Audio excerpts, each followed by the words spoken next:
The Rockefellers skyrocketed. I mean, their family's over like 900 billion now, and the Vanderbilts are zero completely.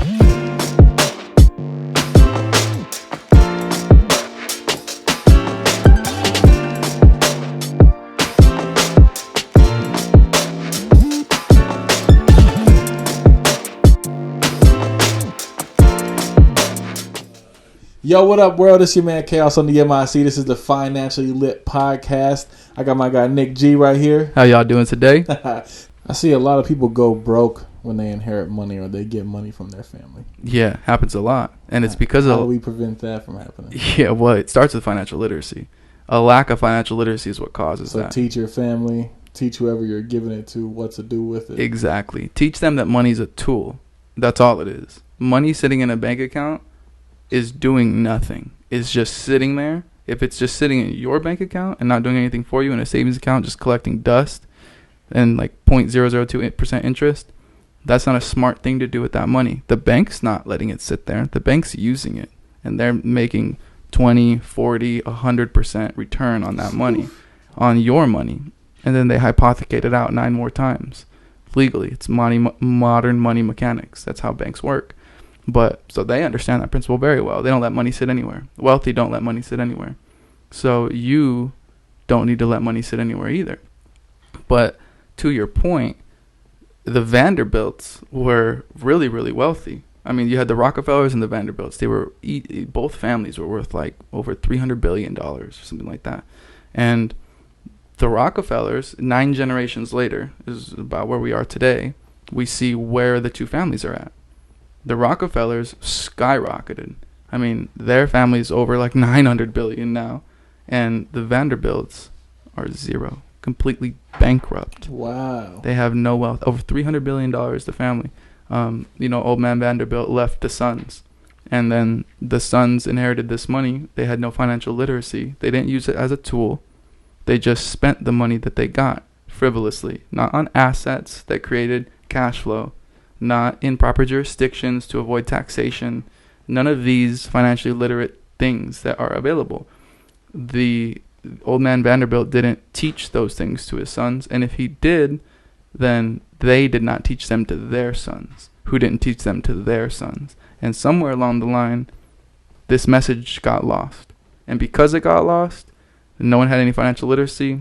They just spent money on things that didn't create money. When you use money as a tool, like think of it like a hammer. You can take a hammer and just hit that brick wall a bunch and just mess it up. Or you can use a hammer with a nail in a piece of wood and with what it's for.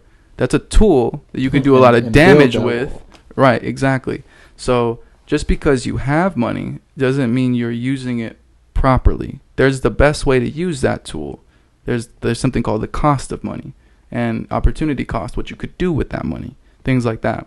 How to pay less taxes, and just different financially literate tools that the Vanderbilts unfortunately didn't pass on. So there's Vanderbilt School, like a hospital. Their names are on it, but they don't own those. They got lost in the bankruptcy lawsuit. Not even a lawsuit. They just filed bankruptcy, and the court took them. So that's just something that happens. So and you see it when people win the lottery. Athletes too, all the time. Exactly. Rock stars. Exactly. They'll have. Athletes are the best example. They'll, even if 3-4 years, having $3-4 million each year, even in a contract, and then they hurt themselves unfortunately, or something happens. Even somebody that gets kicked out for using drugs or fighting or going to jail, like however they get kicked out of the NFL or stop playing ball. They don't have that income anymore coming in at that level. But a luxury once enjoyed becomes a necessity, right? So they have the expensive lifestyle. And they can't go back. So they have all of these expensive tastes and they spend it all, but they spent this tool that is money on things that they thought brought them status and fame and cool and things that they liked, which is not necessarily a bad thing. But they should have used the tool, in my opinion, to create a cash flow, a positive cash flow, and buy assets and protect them in proper jurisdiction so that they could have something sustainable and then buy those things. It's not like you don't get those things. Those things are great. They make you happy. You know, whatever makes you tick, do that. But there's an order to things that you can capitalize on so that you make sure that you're financially stable and that you teach the people you love in your family financial literacy so that they understand not only how you got there, but how to continue that way of thinking and operating of finances so that the family bank keeps growing, so that they don't have to go to Chase Bank for a loan when they need a mortgage. They come to the family bank, and the family bank gives them a loan, and they pay the family bank back interest. And it operates within the family now. And it's a different way of thinking. And people can do that. We have our own cash flow family we're starting here in a sovereign ecclesiastical trust. That we are bringing this level of financial literacy to Main Street, to everybody, because this was reserved for the wealthy.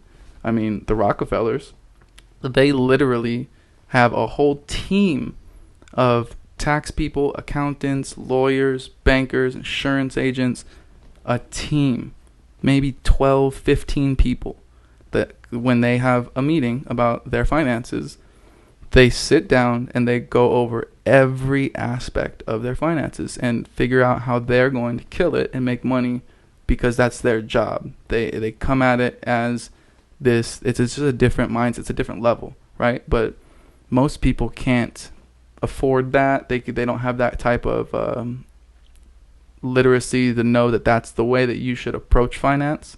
That there's a bunch of levels to finance, right? But once you're in business, it's the gloves are off, right? Everybody plays by the same rules.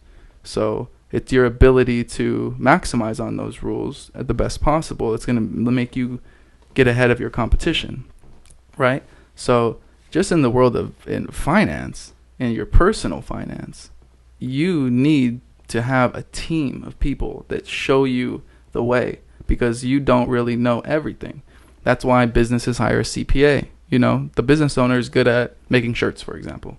He has to pay taxes, but it's just a necessity. It's not something that he needs to study the tax code every day for. So he's going to go hire a CPA, for example, right?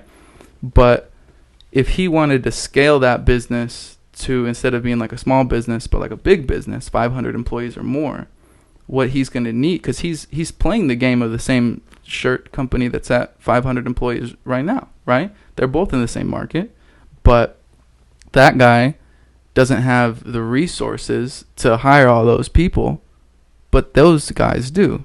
So they're going to get the tax advantages. They're going to get the jurisdictional places that they know about now to put their money, because they know now, because they were able to hire a team to come to them and teach them. This guy doesn't have the resources, can't do it. So just because of that simple fact of you don't have the resources to do it, that keeps a lot of people out of that knowledge of that higher tier, right? But that's not a thing anymore, at least over here. With us having this cash flow family, we literally have the knowledge of the elite, and they're willingly giving it to Main Street through these types of vehicles. So you don't have to be an accredited investor to know these things anymore.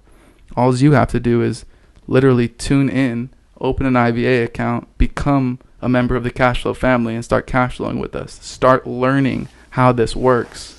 It's incredible, man. Yeah. It's incredible every way you slice it. We come in here every episode and tie it in, and it all fits together. It's just the way it is, man. we just gotta let them understand and know that this is very real. This is how it works, and it's for anybody. Anybody can do it, whether you're a baby boomer or whether you're a millennial, anywhere in between, whether you're Generation Z, like, it doesn't matter. You can open an IVA account with 21 coins of a precious metal to co-vest in it. And now you have a sovereign ecclesiastical trust account. And now you can start using real money instead of currency. You can now protect your currency from devaluation by putting it into American Silver Eagle coins, which is real money. Yo, and that wraps it up for today, folks. We got so much more information coming your way.